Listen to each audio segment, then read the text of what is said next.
Comparison between electrostatics and magnetostatics. Electrostatic का मतलब है स्टीडी इलेक्ट्रिक फील्ड और मैग्नेटोस्टैटिक्स का मतलब है steady magnetic field. Steady electric field produce करने के लिए हम क्या करेंगे, एक स्टैटिक इलेक्ट्रिक चार्ज लेंगे। ये जो स्टैटिक इलेक्ट्रिक चार्ज है इसको पॉइंट चार्ज भी बोलते हैं। तो इलेक्ट्रोस्टैटिक में दो टाइप के चार्ज होते हैं, आइसोलेटेड चार्ज होते हैं यानी कि पॉजिटिव चार्ज और नेगेटिव चार्ज। तो जो भी स्टीडी इलेक्ट्रिक फील्ड है वो हमेशा पॉजिटिव चार्ज से ओरिजिनेट होती है। अगर सराउंडिंग में कोई नेगेटिव चार्ज है तो वो वहां पे टर्मिनेट हो सकती है, यानी कि जो स्टीडी इलेक्ट्रिक फील्ड है वो पॉजिटिव चार्ज प्लस क्यू से ओरिजिनेट होगी, सोर्स पॉइंट है ये, और जो माइनस क्यू पे टर्मिनेट हो जाती है। ओके, यानी कि सिंक पॉइंट है ये। यानी कि electrostatic is produced due to static electric charge और पॉइंट चार्ज। इसी तरीके से magnetostatics mean steady magnetic field. Steady magnetic field produce करने के लिए हम सबसे पहले क्या कर सकते हैं, परमानेंट मैग्नेट ले सकते हैं। Permanent magnet having two poles, north pole and south pole.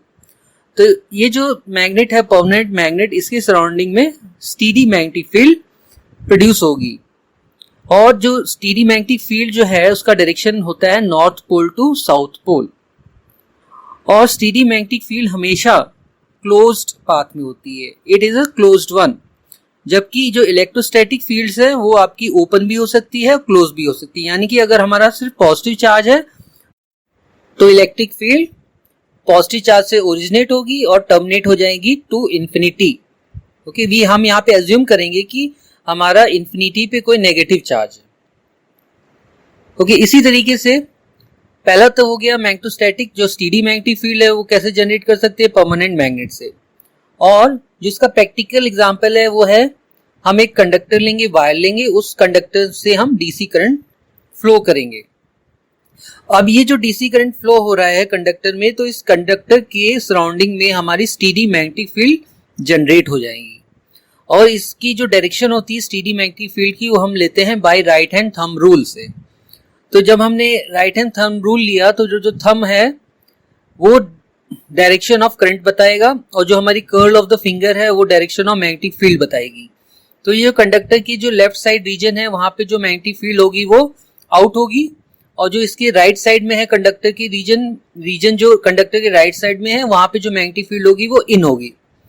तो ये है हमारा steady magnetic field due to current carrying conductor.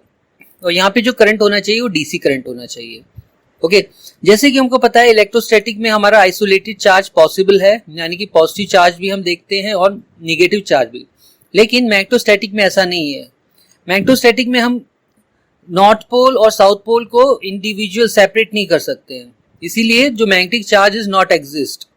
जैसे कि हमने परमानेंट मैग्नेट लिया, वहां पे हमने इसको नॉर्थ पोल, सपोज हमको नॉर्थ पोल और साउथ पोल सेपरेट करना है, तो अगर हम ब्रेक करते हैं तो हमारे दो नए मैग्नेट बन जाएंगे, यानी कि we can not isolate magnetic charge.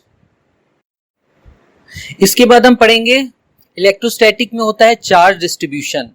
क्योंकि जो इलेक्ट्रोस्टैटिक है स्टीडी इलेक्ट्रिक फील्ड है वो किसकी वजह से होती है, charge, due to static charge. तो यहाँ पे हम लोग पढ़ते हैं चार्ज डिस्ट्रीब्यूशन। इसी तरीके से मैग्नेटोस्टैटिक्स में पढ़ते हैं करंट डिस्ट्रीब्यूशन, क्योंकि जो स्टीडी मैग्नेटिक फील्ड है वो प्रोड्यूस होती है bye constant current in a conductor. तो इलेक्ट्रोस्टैटिक के केस में चार्ज डिस्ट्रीब्यूशन होता है और मैग्नेटोस्टैटिक के केस में करंट डिस्ट्रीब्यूशन होता है।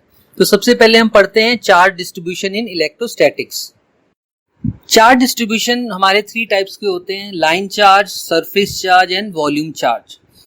तो सबसे पहले है लाइन चार्ज। लाइन चार्ज में हम एक लाइन लेंगे और यहां इस लाइन के ऊपर हमारा चार्ज डिस्ट्रीब्यूशन है, यानी कि कांस्टेंट चार्ज इसके ऊपर डिस्ट्रीब्यूट है, यानी कि यूनिफॉर्म चार्ज डिस्ट्रीब्यूशन है लाइन के ऊपर। ओके, तो यहाँ पे लाइन चार्ज के केस में हम लेते हैं लाइन चार्ज डेंसिटी, जिसको बोलते हैं ρl।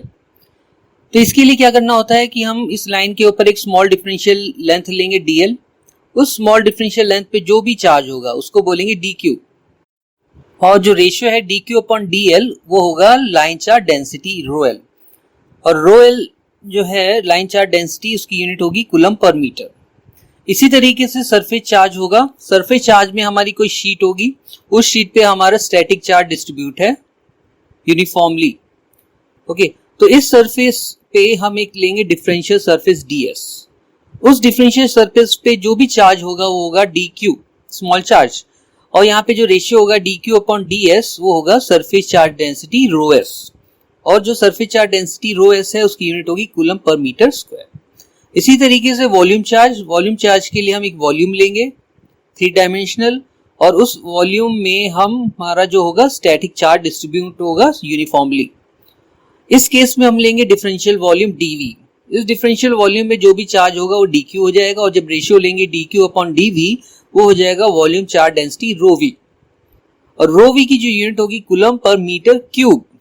ओके, तो यहाँ इस तरीके से हम एक स्मॉल चार्ज dq हम फाइंड कर सकते हैं in terms of density. Line charge के केस में line charge density, surface charge having surface charge density and volume charge having volume charge density. Okay, तो यहाँ पे हमको टोटल चार्ज निकालना है। सपोज हमको लाइन चार्ज के केस में total charge on this line निकालना है, तो हम क्या करेंगे लाइन इंटीग्रेशन। तो टोटल चार्ज की हो जाएगा line integration ρl into dl। इसी तरीके से total charge on surface is equals to surface integration ρs into ds, and the third is total charge on volume is volume integration of ρv into dv। Line integration का मतलब होता है single integration, surface integration means double integration, and volume integration is triple integration. So this is about charge distribution in case of electrostatics. Magnetostatic के case में हम current distribution पढ़ते हैं। Current distribution means जो भी मैग्नेटिक फील्ड प्रोड्यूस होती है, steady magnetic field, वो किसकी वजह से होती है? Due to constant current, DC current. इसीलिए यहाँ पे करंट डिस्ट्रीब्यूशन हम लोग डिटरमाइन करते हैं, फाइंड करते हैं। जैसे कि लाइन है, लाइन के केस में हमारा होता है लाइन करंट। तो इसके लिए क्या करेंगे, हमारा वायर है उसमें हम लोग करंट फ्लो कराते हैं डीसी करंट।